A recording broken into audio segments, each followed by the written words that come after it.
دمشق میں جب سلطان صلاح الدین ایوبی داخل ہوا تھا تو اس کے ساتھ 700 سوار تھے۔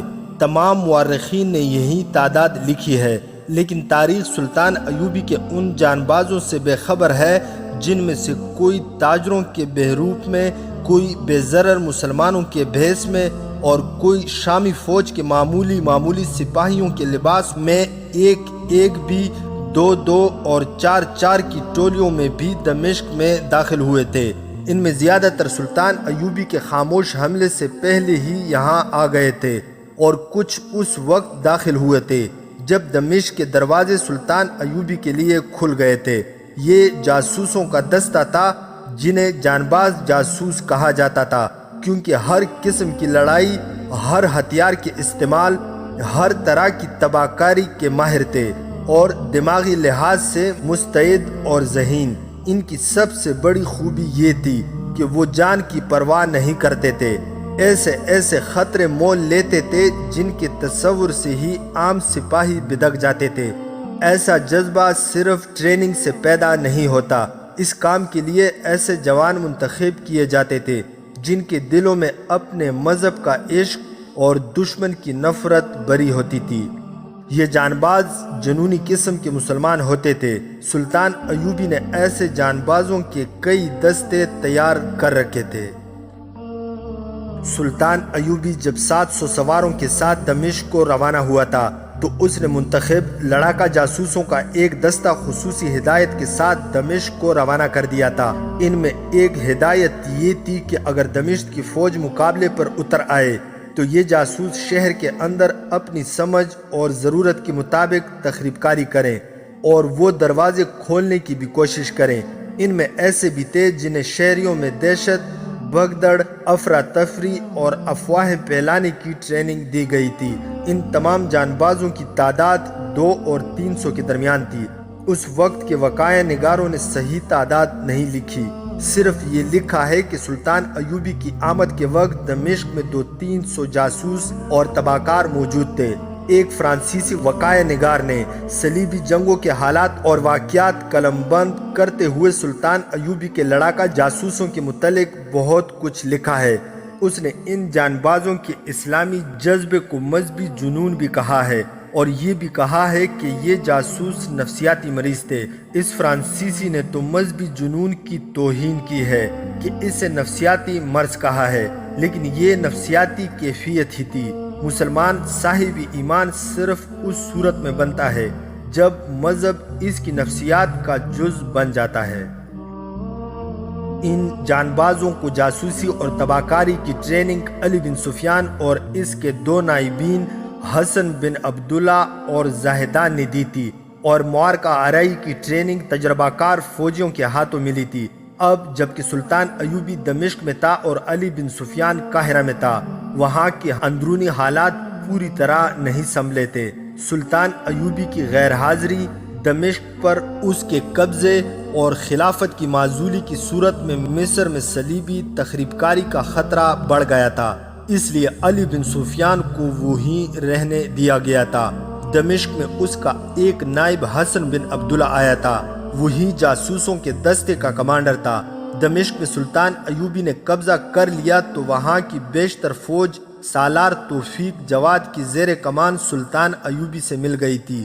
باقی فوج اور خلیفہ کے باڈی گارڈ دستے خلیفہ اس کے حواری امراء کے ساتھ دمشق سے بھاگ گئے تھے۔ توقع تھی کہ سلطان ایوبی انہیں گرفتار کرنے کے لیے فوج ان کے تعاقب میں بھیجے گا، لیکن اس نے ایسی کوئی حرکت نہ کی۔ 2-3 سالاروں نے اس سے کہا بھی کہ ان امراء وغیرہ کو پکڑنا ضروری ہے جو بھاگ گئے ہیں، وہ کہیں اکٹھے ہو جائیں گے اور اطمینان سے سلطان ایوبی کے خلاف جنگی تیاری کریں گے، اور میں یہ بھی جانتا ہوں کہ وہ صلیبیوں سے بھی مدد مانگیں گے جو انہیں مل جائے گی۔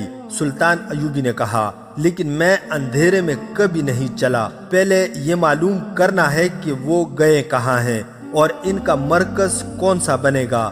آپ لوگ پریشان نہ ہوں، میری آنکھیں اور میرے کان بھاگنے والوں کے ساتھ ہی چلے گئے ہیں۔ وہ بدبخت اتنی جلدی حملہ کرنے کے لیے تیار نہیں ہو سکتے۔ میں صرف یہ دیکھ رہا ہوں کہ صلیبی کیا کریں گے۔ وہ مصر پر بھی یلغار کر سکتے ہیں، شام پر بھی حملہ کر سکتے ہیں۔ وہ شاید اس انتظار میں ہیں کہ میں کیا کروں گا۔ ہو سکتا ہے کہ وہ میری چال کے بعد اپنی چال چلنا چاہتے ہوں۔ آپ فوج کو میری بتائی ہوئی تنظیم میں لا کر ان کی تربیت اور جنگی مشقیں جاری رکھیں۔ سلطان ایوبی نے جنہیں اپنی آنکھیں اور اپنی کان کہا تھا، وہ یہی جاسوس تھے جو مصر سے یہاں آئے تھے۔ ان میں سے کچھ ایسے بھی تھے جو انہی علاقوں کے رہنے والے تھے۔ جب الملک الصالح اور اس کے امراء اور وزراء دمشق سے بھاگے، ان کے ساتھ سلطان ایوبی کے بہت سے جاسوس بھی چلے گئے تھے۔ بھاگنے والوں کی تعداد کم نہیں تھی۔ تمام امراء اور وزراء، کئی ایک جاگیرداروں اور حاکموں کا عملہ بھی تھا۔ فوج کی بھی کچھ نفری تھی اور بڑوں کے خوشامدی لوگ بھی تھے۔ یہ تتر بتر ہو کر بھاگ گئے تھے۔ ان کے ساتھ جاسوسوں کا چلے جانا آسان تھا۔ یہ جاسوس اس مشن پر ساتھ گئے تھے کہ دیکھیں الصالح اور اس کے پالنے والے امراء کیا جوابی کارروائی کریں گے اور انہیں صلیبیوں کی کتنی کچھ اور کیسی مدد حاصل ہوگی۔ یہ جاسوس جو دمشق سے باہر گئے تھے حسن بن عبداللہ کے خصوصی افراد تھے۔ وہ اس صورتحال کے سیاسی پس منظر کو اچھی طرح سمجھتے تھے۔ ان میں ایک ماجد بن محمد حجازی تھا، خوبرو جوان، جسم نہایت موزوں اور گھٹا ہوا، اور اسے خدا نے زبان کی ایسی چاشنی دی تھی جس میں طلسماتی اثر تھا۔ تقریباً ہر جاسوس کی شکل و صورت اور اوصاف ایسے ہی تھے، لیکن ماجد بن محمد ان سب سے برتر لگتا تھا۔ ان جاسوسوں کی اتنی اچھی صحت کا راز غالباً یہ تھا کہ انہیں کسی قسم کے نشے کی عادت نہیں تھی اور وہ عیاشی بھی پسند نہیں کرتے تھے۔ ان کے اخلاق میں جو پختگی تھی اس نے ان میں فولاد جیسی قوت ارادی پیدا کر رکھی تھی۔ ان کا قول و فعل مذہب کا پابند تھا۔ ماجد حجازی اپنے ساتھیوں کی طرح اس فولادی کردار کا نمونہ تھا، اور روح کی جو پاکیزگی تھی اس نے اس کے چہرے کو حسین بنا رکھا تھا۔ وہ دمشق سے بھاگا جا رہا تھا۔ اس کے نیچے عرب کی اعلیٰ نسل کا گھوڑا تھا۔ اس کے پاس تلوار تھی اور گھوڑے کی زین کے ساتھ چمکتی ہوئی انی والی برچی تھی۔ وہ ویرانے میں اکیلا جا رہا تھا۔ اس نے حلب کی سمت جاتے ہوئے بہت سے لوگوں کو دیکھا تھا۔ اسے کوئی ایک بھی ایسا نظر نہیں آیا تھا جس کے ساتھ وہ جائے۔ وہ اپنے لیے کوئی ہم سفر ڈھونڈ رہا تھا جو اس کے مشن کے لیے سود مند ہو سکے۔ ایسا ہم سفر فوج کا کوئی اعلیٰ افسر ہو سکتا تھا، یا کوئی ایسا امیر جسے الملک الصالح کا قرب حاصل ہوتا۔ اس کی سراغ رساں آنکھیں الصالح کو ڈھونڈ رہی تھی۔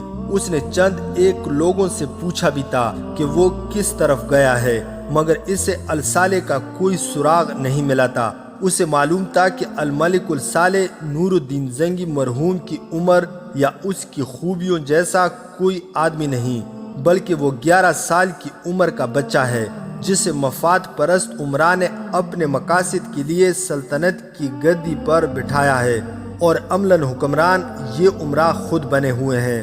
وہ تصور میں لا سکتا تھا کہ وہ بچہ اکیلا نہیں جا رہا ہوگا، اس کے ساتھ امیروں، وزیروں اور درباریوں کا قافلہ ہوگا، اور اس قافلے کے ساتھ زر و جواہرات اور مال و دولت سے لدے ہوئے اونٹ ہوں گے۔ ماجد حجازی نے سوچا تھا کہ یہ قافلہ اس سے نظر آ گیا تو وہ الملک الصالح کا مرید بن کر قافلے میں شامل ہو جائے گا۔ یہ کامیابی حاصل ہونے کی صورت میں اسے اچھی طرح معلوم تھا کہ اس سے کیا کرنا ہے اور سینوں سے راز کس طرح نکالنے ہیں، مگر اسے اپنے شکار کا کوئی سراغ نہ ملا۔ آگے چٹانی علاقہ آ گیا جہاں ہریالی بھی تھی۔ ذرا سستانے کے لیے وہ چٹانوں کے اندر چلا گیا۔ ایک جگہ اس سے 2 گھوڑے نظر آئے۔ ان سے ذرا پرے ہری بری گھاس پر ایک آدمی لیٹا ہوا تھا اور اس کے ساتھ ایک عورت تھی۔ وہ سوئے ہوئے معلوم ہوتے تھے۔ وہ ذرا فاصلے پر رک گیا اور گھوڑے سے اتر کر ایک درخت کے نیچے لیٹ گیا۔ ایک گھوڑا ہنہنایا تو وہ آدمی اٹھ بیٹھا۔ لباس سے وہ اونچے درجے کا فرد معلوم ہوتا تھا۔ اس نے ماجد حجازی کو دیکھا تو اسے اپنے پاس بلایا۔ ماجد اس کے پاس چلا گیا اور اس سے ہاتھ ملایا۔ عورت بھی اٹھ بیٹھی۔ وہ عورت نہیں، جوان لڑکی تھی اور بہت خوبصورت تھی۔ اس کے گلے کا ہار بتا رہا تھا کہ یہ لوگ معمولی حیثیت کے نہیں۔ اس آدمی کی عمر 40 سال کے لگ بھگ تھی اور لڑکی 25 سال سے کم لگتی تھی۔ ماجد نے دونوں کو ایک نظر میں بھانپ لیا۔ تم کون ہو؟ اس آدمی نے ماجد سے پوچھا۔ دمشق سے آئے ہو؟ میں دمشق سے ہی آیا ہوں، ماجد نے جواب دیا، لیکن میں یہ نہیں بتا سکتا کہ میں کون ہوں۔ آپ کیسے سفر میں ہیں؟ غالباً ہم ایک ہی سفر کے مسافر ہیں، اس آدمی نے مسکرا کر کہا۔ تم شریف آدمی معلوم ہوتے ہو، اس نے کہا، جس کے ساتھ اتنی حسین لڑکی ہو اور لڑکی کے گلے میں اتنا قیمتی ہار ہو اور ساتھ مال و دولت بھی ہو۔ وہ ہر راہی کو بدماش اور ڈاکو سمجھتا ہے۔ میں ڈاکو نہیں ہوں، آپ کو ڈاکوؤں سے بچا ضرور سکتا ہوں، خواہ میری جان چلی جائے۔ اس کے دماغ میں اچانک ایک بات آ گئی جو اس نے تیر کی طرح منہ سے نکال دی۔ اس نے کہا، دمشق سے بھاگے ہوئے کچھ لوگ ڈاکوؤں کا شکار ہو گئے ہیں۔ میں نے راستے میں 2 لاشیں بھی دیکھی ہیں۔ یہ موقع ڈاکوؤں کے لیے نہایت اچھا ہے کہ لوگ مال و دولت کے ساتھ دمشق سے بھاگ رہے ہیں۔ لڑکی کا اتنا دلکش رنگ اڑ گیا، وہ اپنے آدمی کے ساتھ لگ گئی۔ کچھ ایسی ہی حالت آدمی کی ہو گئی۔ ماجد حجازی جان گیا کہ یہ لوگ کون ہیں اور کیا ہے۔ ان پر خوف و ہراس غالب کر کے اس نے اپنی زبان کے کرشمے دکھانے شروع کر دیے۔ اس نے صلاح الدین ایوبی کو برا بلا کہا اور سلطان الملک الصالح کی مدح سرائی یوں کی جیسے وہ زمین و آسمان کا واحد برگزیدہ انسان ہو۔ ماجد نے اس پر دہشت کا غلبہ اور زیادہ پختہ کرنے کے لیے کہا، صلاح الدین ایوبی نے دمشق سے بھاگے ہوئے آپ جیسے لوگوں کو لوٹنے اور ان سے جوان بیٹیاں اور بیویاں چھیننے کے لیے اپنی فوج کے دستے ادھر بھیج دیے ہیں۔ یہ لڑکی آپ کی کیا لگتی ہے؟ یہ میری بیوی ہے، اس آدمی نے جواب دیا۔ اور دمشق میں آپ کتنی بیویاں چھوڑ آئے ہیں؟ ماجد حجازی نے پوچھا۔ 4۔ خدا کرے یہ 5ویں خیریت سے آپ کے ساتھ منزل پر پہنچ جائے، ماجد نے کہا۔ ایوبی کی فوج کتنی دور ہے؟ اس آدمی نے پوچھا۔ تم نے سپاہیوں کو لوٹ مار کرتے دیکھا ہے؟ ہاں دیکھا ہے، ماجد حجازی نے کہا۔ اگر میں آپ سے کہوں کہ میں بھی صلاح الدین ایوبی کی فوج کا سپاہی ہوں تو آپ کیا کریں گے؟ وہ کانپنے لگا، مسکرایا بھی مگر مسکراہٹ غائب ہو گئی۔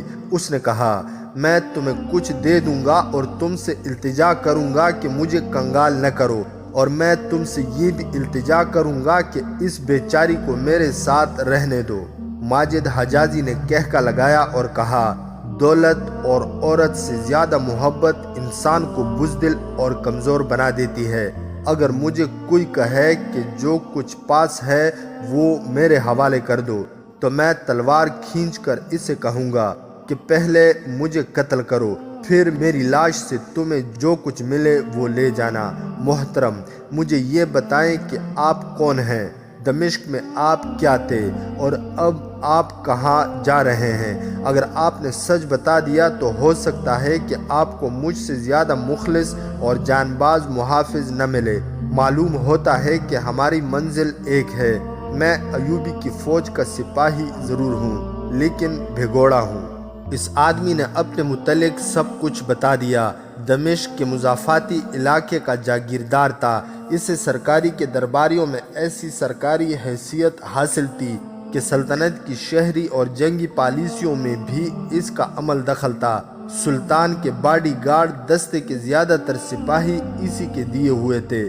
دوسرے لفظوں میں یہ کہہ لیں کہ وہ سلطنت کے بالائی حلقے کا اہم قسم کا درباری تھا۔ اس سے گھر سے نکلتے ذرا دیر ہو گئی تھی۔ الصالح نے اپنے تمام حاشیہ برداروں سے کہا تھا کہ وہ حلب پہنچ جائیں۔ چنانچہ یہ جاگیردار حلب جا رہا تھا۔ اس نے یہ بھی بتا دیا کہ وہ بہت سے زر و جواہرات کے ساتھ جا رہا ہے۔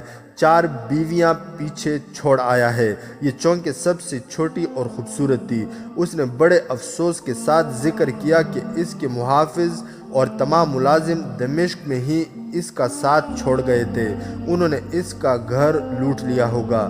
یہ اس کی اپنی ہمت تھی کہ وہ بروقت اپنا بیش قیمت خزانہ لے کر نکل آیا۔ وہ اب صالح کے پاس جا رہا تھا۔ ماجد حجازی کو اس کی داستان سن کر خوشی ہوئی۔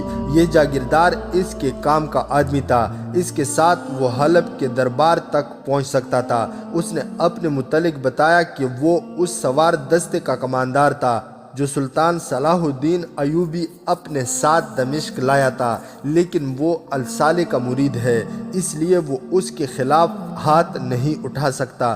اس عقیدت مندی کا نتیجہ یہ ہے کہ وہ ایوبی کی فوج سے بھاگ آیا اور سلطان کے دربار میں جا رہا ہے۔ اگر اس نے پسند کیا تو وہ اس کے محافظ دستے میں شامل ہو جائے گا۔ اگر میں ابھی سے تمہیں اپنا محافظ بنا لوں تو تمہاری اجرت کی شرائط کیا ہوں گی؟ اس نے ماجد حجازی سے پوچھا۔ میں جیسے دمشق میں بادشاہ تھا اسی طرح وہاں بھی بادشاہ ہوں گا جہاں جا رہا ہوں۔ میرے محافظ بن کر تمہیں افسوس نہیں ہوگا۔ اگر آپ مجھے اپنا محافظ بنائیں گے تو آپ کو فوجی مشیر کی ضرورت نہیں پڑے گی۔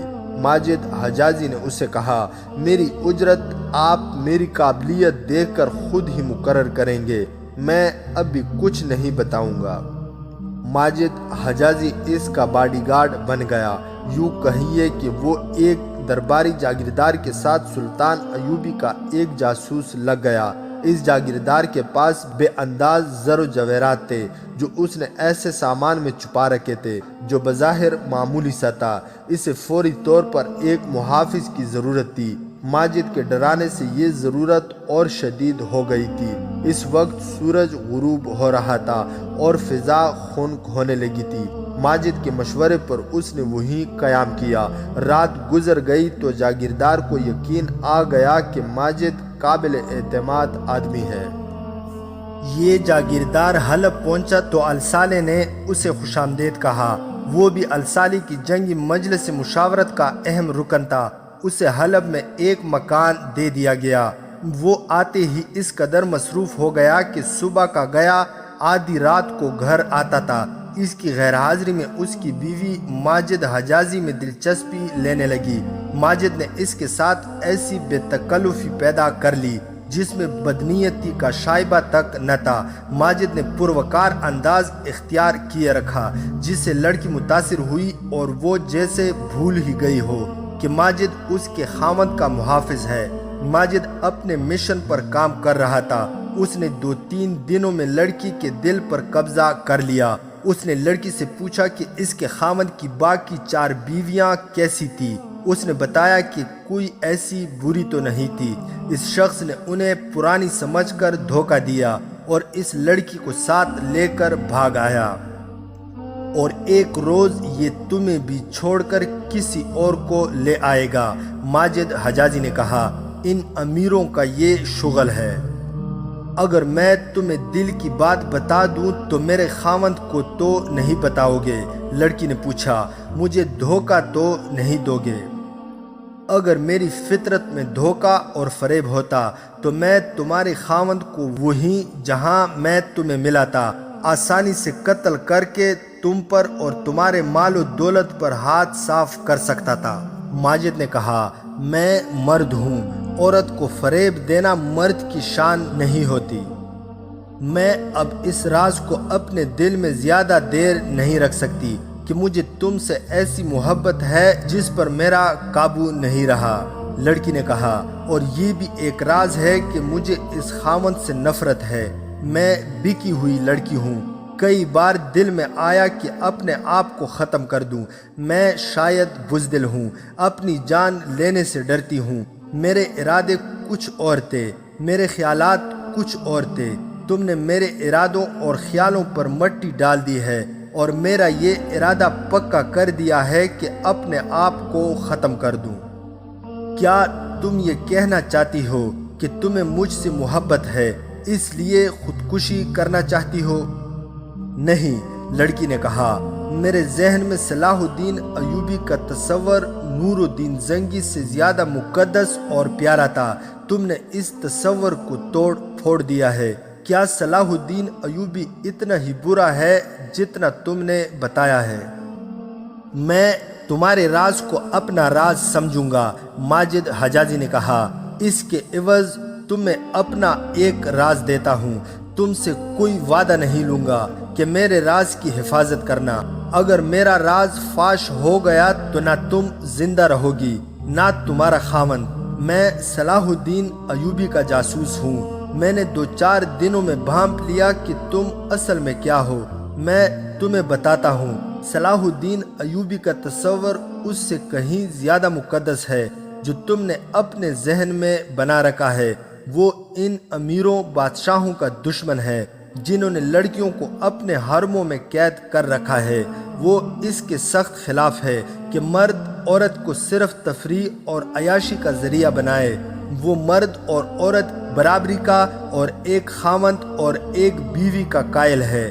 وہ عورتوں کو فوجی تربیت دینا چاہتا ہے۔ میں نے تمہارے خاوند کا اعتماد حاصل کرنے کے لیے جھوٹ بولا تھا کہ ایوبی نے اپنی فوج کے چند دستوں کو دمشق سے بھاگنے والوں کو لوٹنے اور ان کی لڑکیوں کو اٹھا لانے کے لیے بھیجا ہے۔ وہ سچے اسلام کا علم بردار ہے۔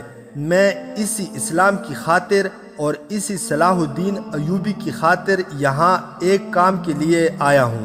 لڑکی کی آنکھوں میں چمک سی پیدا ہوئی۔ اس نے ماجد حجازی کا ایک ہاتھ اپنے دونوں ہاتھوں میں لے کر چوما اور کہا، تمہارا یہ راز کبھی فاش نہ ہوگا۔ مجھے مت بتاؤ کہ تم یہاں کیوں آئے ہو اور میں تمہاری کیا مدد کر سکتی ہوں۔